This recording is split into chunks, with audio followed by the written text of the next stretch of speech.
Good afternoon, students. Today we will discuss about ultrasonic blood flow meters.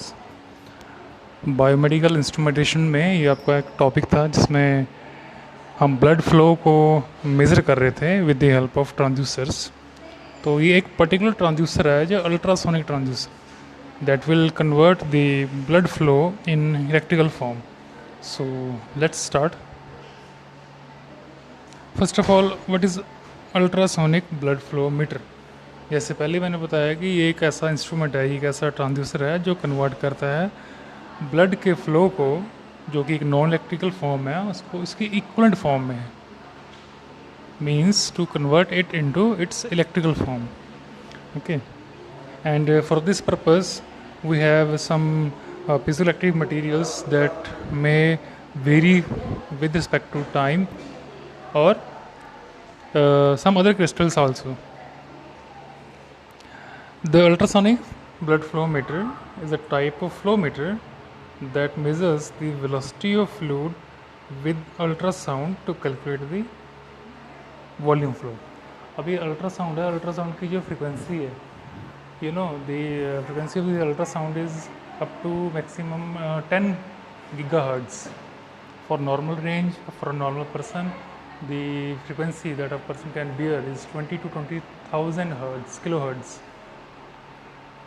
But in this ultrasonic, when a person is performing ultrasound, the frequency varies from maximum 10 gigahertz. Okay. So what are the various components that are used for the measurement of ultrasound of a body? That are the main components are transmitters and receivers. What are the non-electrical quantity? In this case we are measuring a blood flow. Blood flow is a non-electrical quantity, and this quantity is used to provide input for our transducer, and that transducer will convert this non-electrical quantity into its electrical form and then provides us the volume of blood that is passing through the nerves, or the extent of volume that is passing through the nerves. Using ultrasonic transducers, the flow meter can measure the average velocity along with the path of emitted beam. हमारे पास एक transmitter होता है, अब आगे हम diagram में देखेंगे.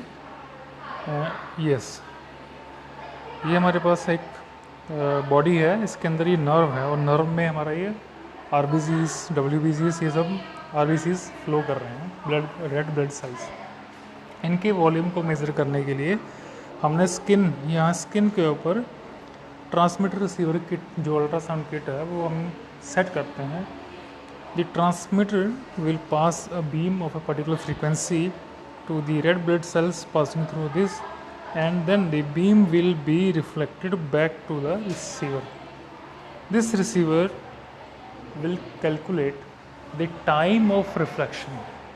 कितने टाइम में वो हमें रिफ्लेक्ट बैक मिलती है, उस टाइम को करता हुआ calculate, and depending upon the time it provides us what is the exact volume of blood that is passing through the red blood cells.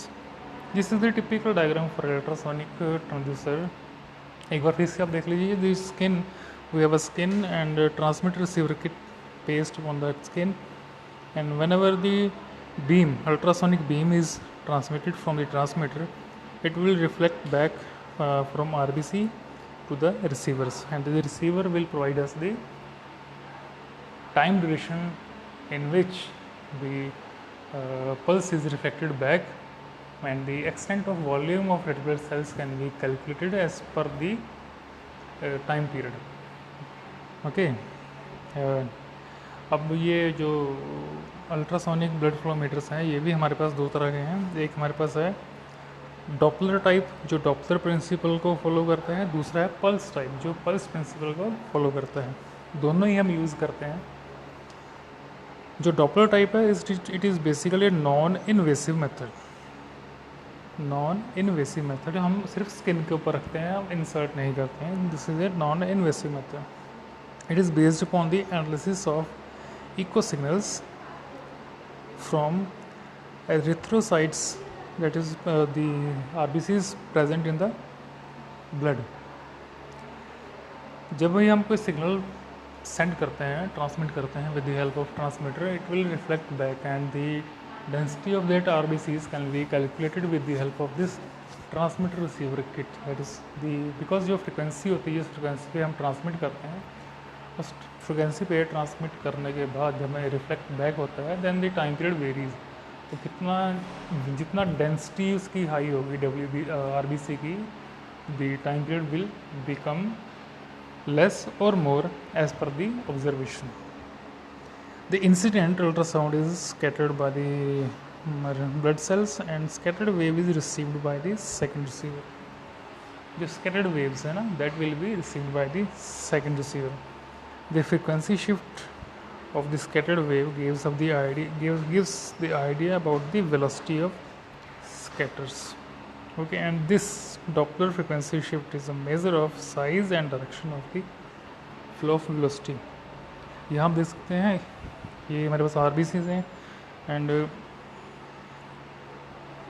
we have a receiver will whenever the frequency of the ultrasonic flow meter is about 5 megahertz, that is the transmitter frequency। और जब वो यहाँ पड़ता है आपके RBCs पे, in the blood cells पे, it will reflect back to the receiver, and जो भी हमें वहाँ पर आउटपुट मिलती है, that contains very small values, hence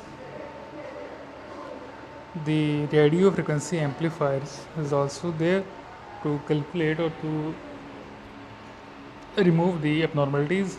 We have detector that will find out the exact volume, low pass filter, then audio amplifier and zero crossing detector. How many of pulses, कितनी बारी हम zero line को cross कर रहे हैं। Zero line means या तो positive cycle होगा या नेगेटिव साइकिल होगा। ज़ीरो लाइन को कितनी बारी हम क्रॉस कर रहे हैं।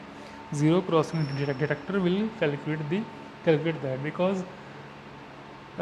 एक कंप्लीट साइकिल के अंदर कितनी बारी हम ज़ीरो क्रॉस करते हैं, अराउंड 1, 2 and 3 टाइम्स।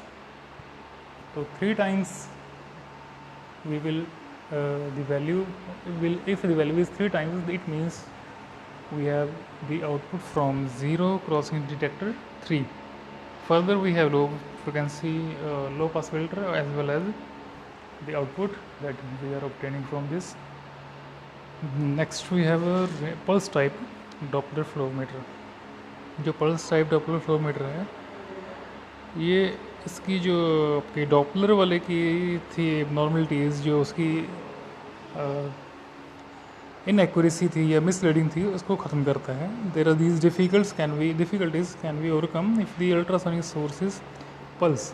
अगर हम पल्स को यूज़ करेंगे in accordings with other frequencies, तब हमारे पास जो है एक्यूरेसी जो है मोस्ट हाई होती है as compare to simple Doppler frequency flow meters. Okay, तो ये इसकी दोनों इसका एडवांटेज है कि if we are using a pulse type Doppler flow meter, then we have a high frequency, we have a better accuracy flow meters. If the returning signal is range gated, then the diameter and velocity of blood stream can measure together. ये भी इसका plus point है कि अगर हमारे पास जो returning signal है वो रेंज गेटेड है, then the diameter and the velocity of blood stream can be measured together. It will save time. Okay, this is the diagram for our pulse Doppler flow meter. यहाँ हम देखिए, we have a transmitter and receiver. Receiver limiter जो उसकी frequencies को limit करता है, start होगा हमारे पास यहाँ से power amplifier and pulse amplifier. These both will provide us the output to transmitter, sample pulse generator and low pass filter. ये दोनों हमें प्रोवाइड करते हैं input to the sample amplifier. तो ये जितनी भी सारी सेटिंग्स हैं, it will totally based upon the pulse type input. Okay, so ये हमारे सिलेबस में नहीं है। तो ये यहाँ तक मैं सोच रहा हूँ आपको समझ में आया, और उसके रिगार्डिंग जितने भी मल्टीपल चॉइस क्वेश्चन हैं मैं आपको सेंड करता हूँ। Thank you.